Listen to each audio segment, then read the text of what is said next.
So yeah, anyways, the doctor told me it's probably safer to keep it up there than just to completely remove it. Oh, hey, everybody. Welcome to The Alternates, a basketball show for the others where we like to showcase independent music and discuss all things basketball. It is Friday, January 27th. Rent is almost due. Oh, shit. But we've got a great show lined up for you today. We're going to be going through the headliners, 3-pack. We're going to be playing Bet Brains. Oh, I love it. Where I am ready to just throw caution to the wind. All that and much more coming up right after this song, which is Like Weeds, a His Hero Is Gone cover. Memphis' own. Portland's own. But this is a cover by Trainwreck from Germany. And this is, it's a secret track, which I feel like is a lost art now on albums, off of their 2006 self-titled EP on Iskalnari Records. If anybody can tell me what Iskalnari is, what that references to, you can get a guest spot on the show. We'll be back right after this song.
What is up, y'all? Thank you for joining us today on the show. We, of course, are The Alternates. I am your host, Brian Cullen, and with me, as always, is everybody's rising star vote leader, Clayton Stevens. Thank you. Thank you for being here today, Clayton. Love to see you. Before we jump into today's show, we just want to ask everybody, remind you if you haven't done so already, subscribe to the channel on YouTube. We are getting very close to our goal of 100 subs, which unlocks all kinds of stuff for us in the algorithms, which we are up against. And then if you're catching the show as a podcast, not on YouTube, hit subscribe on whatever platform you're getting the show on.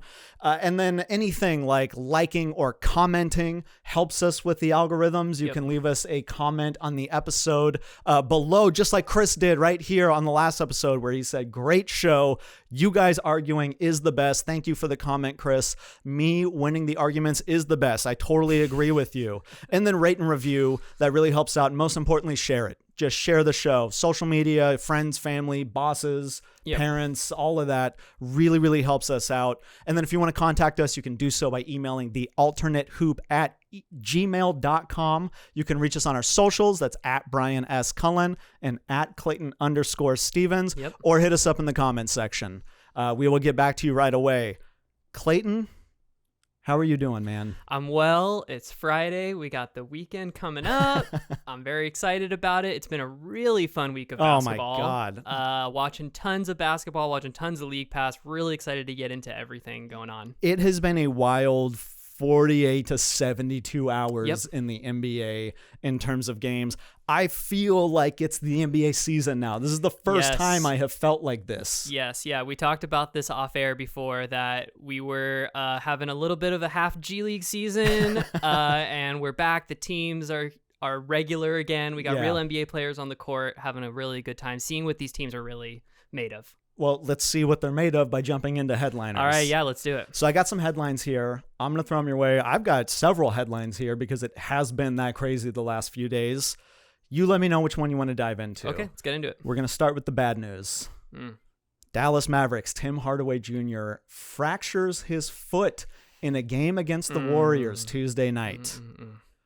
Tough. Now the good news, for some, the Clippers, your Los Angeles Agua Caliente Clippers of Ontario, California. They mount a 35-point comeback victory over the Washington Wizards in one of the wildest games I've ever seen.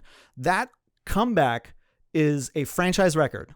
Largest comeback the Clippers have ever had, and it's tied for the second largest comeback victory in NBA history. Yeah, I'm speechless about that one. Yeah. I really am. Well, I want to see how speechless you are on the other side of that spectrum, where the Kings lost by 53 points to the Boston Celtics. But wait, they follow it up by losing to the Hawks by only 17 points. Oh. Back to back. Back to back. Beatdowns. All right, back to the good news.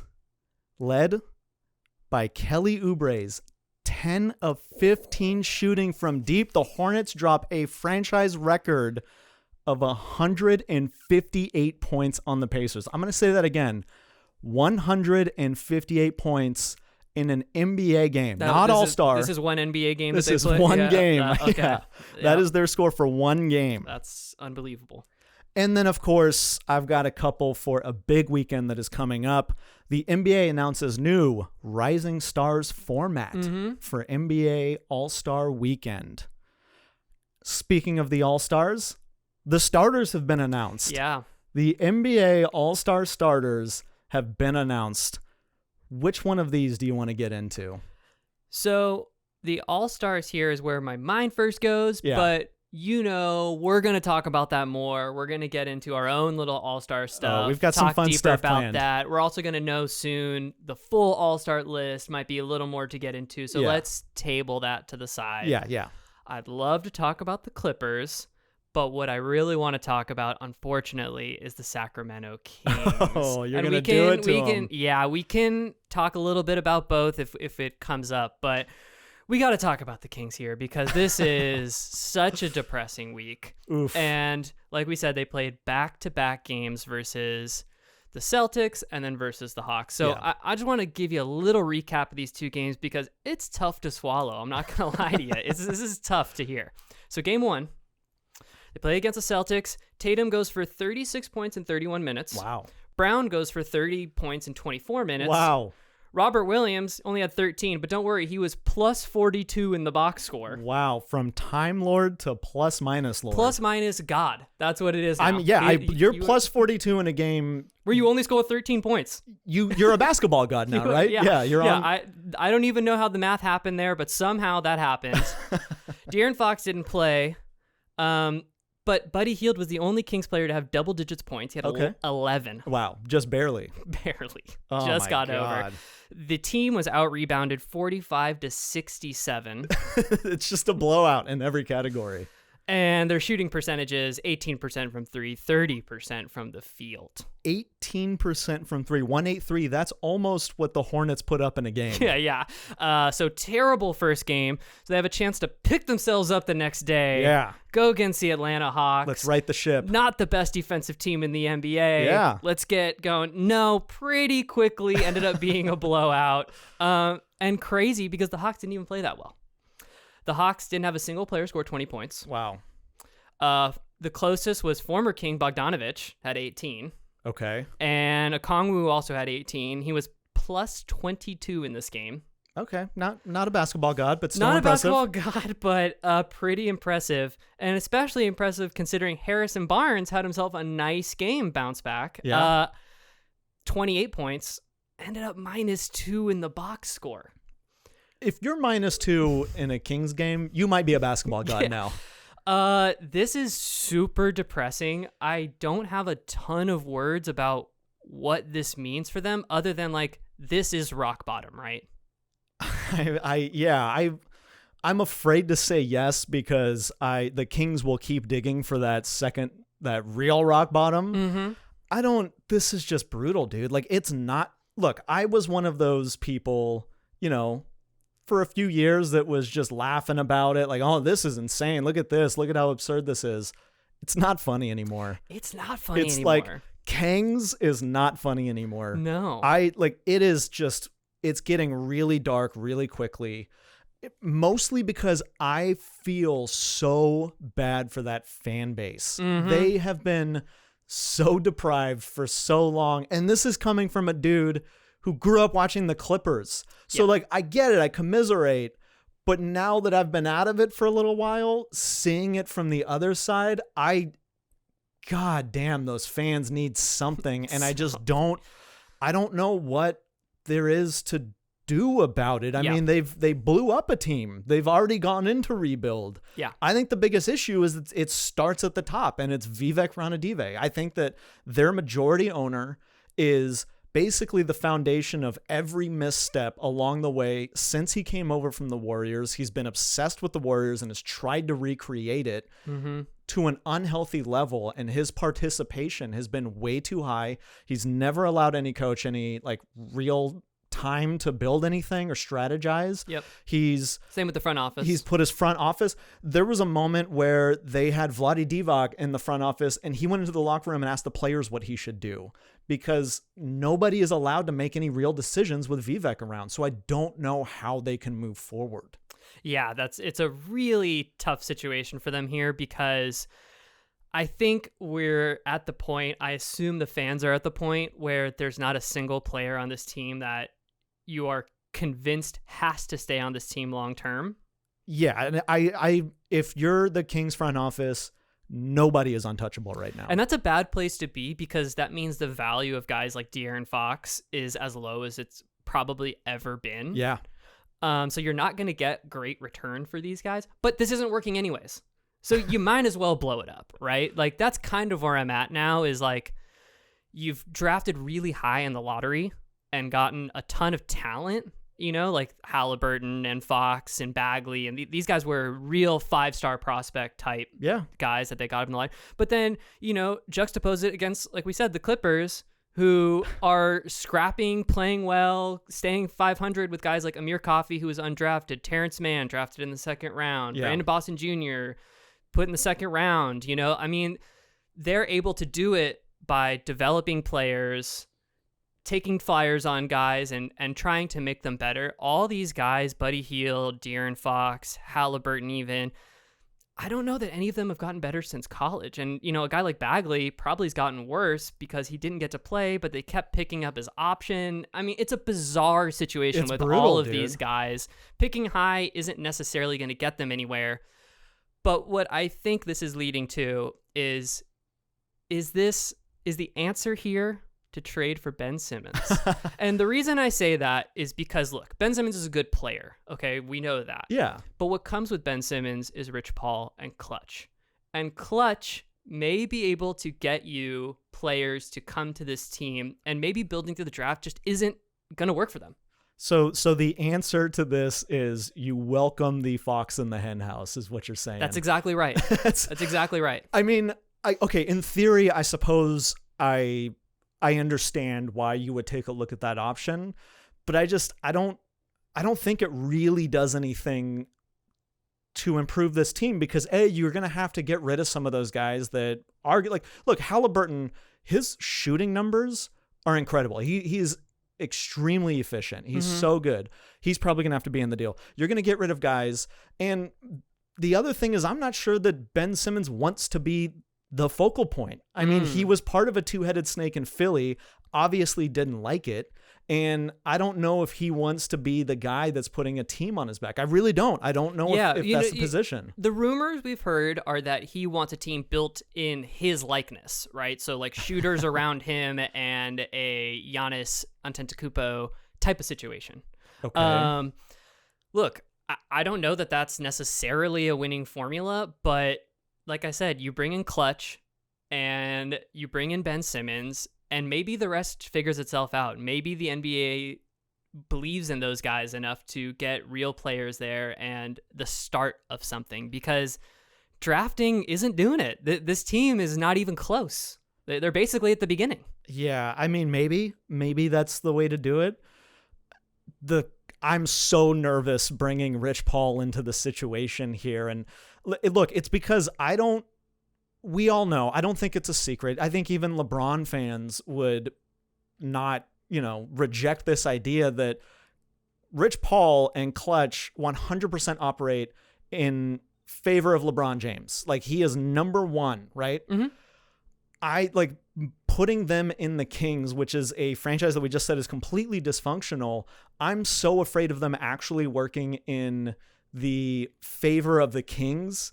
Maybe this is get Ben Simmons to Sacramento and then completely take advantage of that situation to get Ben Simmons and LeBron together. Like, I think that's something that could happen. It's certainly a possibility. I just don't trust them to build a winning team around Ben Simmons. I just don't know. Like, but also, totally like, maybe try it. Like, fucking just go chaos. Like, I don't know. This is so, like, I just don't think. And Ben Simmons, look, like you said, I don't think any of the fans are particularly super attached to anybody. I don't know if any of the players are super attached to Sacramento right now. And we just saw Ben Simmons unhappy in a situation and how it's being handled. Yeah. You could be opening the door for the exact same situation in a team that doesn't have Joel Embiid, that doesn't have a bigger market like Philadelphia. Sacramento doesn't have a lot of that stuff. Yeah. I don't know if they could weather such a storm. It's a good point. I think it's fair. What I will say is Rich Paul has a reason to build something good around Ben Simmons. LeBron James' career is going to come to an end at some point. Somebody is going to have to be the premier clutch client moving forward. Mm-hmm. Anthony Edwards seems like he's happy where he is. Anthony Davis is on the Lakers. A lot of his bigger clients seem to be in places where they want to be. Yeah. Ben Simmons could be the face of clutch if he were to go to a team like the Kings and they were to start winning and bringing in a winning culture. And so I do think it's in the agency and the player's best interest to go to a team like that. Again, this is my best idea. It's not 100% going to work. None of these ideas are going to work. But, like you said, I think from the top down, the decisions just haven't been good. And I'd rather Rich Paul be making those decisions if I'm a Kings fan. Wow. That is a dire situation to be in when you're saying things like that. I know. It's really tough. Yeah, I don't know. I guess we just monitor it and see what the Kings do. Kings fan, if there's a Kings fan watching this. Yeah, tell us what you think. Is there a guy on this team that you're totally 100% want to build around? Yeah. Is Halliburton untouchable? Is that where we stop? I don't know. I also that Kings fan that's watching, I'm looking directly at you. Just know I'm giving you a hug right now. I am so sorry that you've been going through this for so long. Yeah. I know what it's like and it sucks. It really does. Brutal. All right, let's have some fun. Yeah, let's have some fun. Let's move on. Let's play a game here. Okay. We're going to play 3-pack. 3-pack. So this is our bar game. 3-pack is 2 truths and a lie. We just packaged it with a Black Flag album cover, as you can see. So I've picked a topic. I'm not even going to reveal the topic right away. I'm so excited about this. But I'm going to throw 3 facts at you, and you have to tell me which one is the lie. Yep. Now, I had a feeling you weren't going to pick the headline that I wanted you to pick. So I finagled my way into this. Okay. That 35-point comeback from the Clippers, it was led by who? Amir Coffey? Who hit the shot? Luke Kennard. This is a Luke Kennard 3-pack. Oh, wow. Okay, yes. So. Lukey the Dookie. Lukey the Dookie. All right. Here's 3 facts about Luke Kennard. Find the lie. Fact number 1. Mm-hmm. The 25-year-old product from Ohio passed LeBron James on the Ohio high school all-time scoring list with almost 3,000 high school career points. Wow. Number 2, he was given the nickname Duck because his name, Luke Kennard, sounds like Le Canard, which is French for the duck. Number 3, he was named after the award-winning British poet Luke Kennard by his father, Mark Kennard, who coached JV basketball and literature at Luke's high school, where he passed LeBron James, where he taught the poet's work in his classroom and curriculums. Okay, wow, very interesting here. I will start off with one thing. Okay. I'm a big Luke Kennard fan. Oof, okay. I know he passed LeBron James for high school points. All right. He was Ohio's Mr. Basketball. There's the 2 years in a row. 2 years in a row. There's the best photo of him in front of his sign with a 3/4 length T-shirt holding a basketball that's to die for. Okay. Well, since you already know that one's true. So I know that one's true. I'm gonna throw some fun facts on that fact. Okay. Yeah. Go ahead. Can you tell me who? Because he's in second place all-time scoring. Luke Kennard. Oh. Can you tell me who's in first? I don't think you're going to get it. Can you give me like an era? He was drafted in 2011 by the Portland Trailblazers. Oh. LaMarcus Aldridge? No. No, he's from Texas. Oh, right. Yeah. John Diebler. Who you ask? No, yeah. That's the question. He was drafted by the Blazers, traded like a month later to the Rockets. He then signed to Europe. He played his entire career in Europe. But in 2019, 8 years after he was drafted, his draft rights were sent to the Bulls with Carmelo Anthony by the Houston Rockets. Oh, wow. No kidding. Yeah. Okay. Fun. That's very fun. Okay. So the next two facts here. With the second one, remind me what the second one is. He was given the nickname Duck. The Duck. Yes. Okay. Now, again, I have a vague recollection of memes about Luke Kennard involving a duck. And so I'm going to say that one's true. Okay. The one about his being named by in a reference to a poet from his father, I'm going to say that one's the lie. You fucking nailed it. You absolutely nailed it. Yeah, when I was researching stuff about Luke Kennard, deep diving, I came across the poet Luke Kennard, who is an award-winning poet, and his father did coach JV basketball at his high school. Right. I thought there might be some truth in there. Yeah, I made up the literature part so that it would make sense. Yeah. But yeah, I 100% made that up. The poet Luke Kennard was 15 years old when the basketball player Luke Kennard was born. Oh, wow. Funny. I got to say, the duck thing I found on his basketball reference page, and I was like, duck? Where does that come from? And so that led me down this rabbit hole of finding out exactly where that came from. And it's Kennard is French for duck. Yes, but I ended up on Reddit, which is simultaneously the best and worst place that you could possibly end up on the internet. Yeah. And saw somebody had asked the question, why was he named the Duck? And found some incredible responses. My favorite one, though, I've got to read it. Please. Several good responses, but the best one by a username Solana1 on Reddit replied, in high school, he was showering off in the locker room after the game. He usually tried to wait until everybody else was finished so he could keep his secret. But this time, a few players had stayed behind to talk to an old friend who had moved away the year before. As he was showering, they came walking into the shower carrying their soap and shampoo. Luke hears the noise and turns around. One of them screams. They all drop their gear. They've seen his penis. His long, spiraling duck-like penis. And that is how he got his nickname.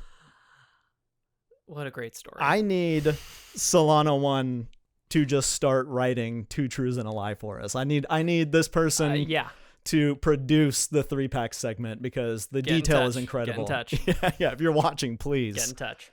All right. Good job. So far, nobody's been stumped. I'm very surprised by it. Is it that we're both good at playing it or we're both bad at coming up with the lie? Probably a little more towards the second. But we're going to get each other. Yeah. I'm going to get you. I almost got you last time. You did. That I came up with this. Okay. Speaking of fun, we're going to keep the fun rolling. Let's take a visit to the Casino of Clayton and let's play Bet Brains. Let's do it. Okay, so before I give you these new bets yes, and we talk about it, let's recap your bets from before. Let's. Okay, so you had 3 bets. Mm-hmm. Jazz at Nuggets, under 9.5 total blocks. Knicks at Atlanta. Trae Young, under 25.5 points. Mm-hmm. Cavs at Thunder, over 30.5 turnovers. Of those 3, one of them did hit, which was Jazz at Nuggets. Under 9.5 total blocks, 7 blocks. You put 50 alternates dollars on it. You won 125.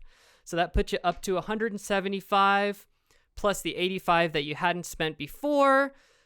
You're up to $205. I am. So you're $5 up from the 2 weeks that you've been into the casino. I would like to cash out. I have built the generational wealth that I've been looking for, and I am just going to live out my days living in luxury with my family. Thank you so much. Well, here's the best part. As the host, you got another $100 this week. Okay, well then let's go for so it. So you got $405 that you can spend over these bets. Okay. Got 3 bets for you. All right. First one here is Denver at Milwaukee Sunday. Okay. Over 32.5 3-pointers made. Plus 175 odds on that one. Okay. Then we got Wizards at Memphis Saturday. Simple bet here. Kyle Kuzma leads the game in scoring. Plus 300. And then the final one here, Dallas Mavericks weekend total points over 235.5 plus 420 odds. They have a back-to-back versus Indiana and at Orlando. Let me look at these. Denver at Milwaukee.